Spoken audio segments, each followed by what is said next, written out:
அஸ்ஸலாமு அலைக்கும் வரஹ்மத்துல்லாஹி வபரகாத்துஹு.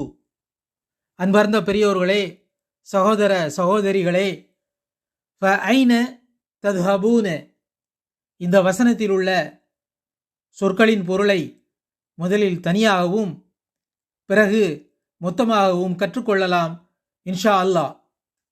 இத்ஹப் அன்த வ அஹூக இந்த வீடியோவில் தஹப என்ற வினைச்சொல்லை சற்று விரிவாக பார்த்தோம். தஹப என்றால் போனான் என்று பொருள். இது ஒரு மூலச்சொல் அல்லது வேர்ச்சொல் ஆகும்.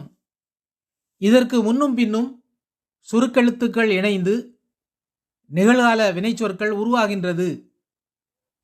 தத்ஹபு, தத்ஹபூன, தத்ஹப என்றில்லாமல் தத்ஹபு, தத்ஹபூன.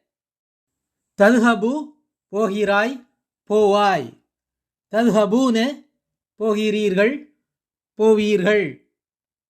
தா என்னும் முன்னெழுத்தானது முன்னிலை வினைச்சொற்களுக்கும் ஊன என்னும் பின்னெழுத்தானது முன்னிலை பன்மை வினைச்சொற்களுக்கும் பயன்படுத்தப்படுகிறது.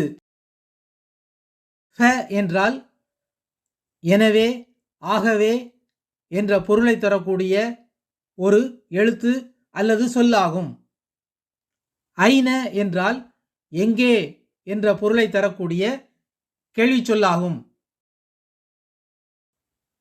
ஃபஐன தத்ஹபூன ஆகவே எங்கே போகிறீர்கள்.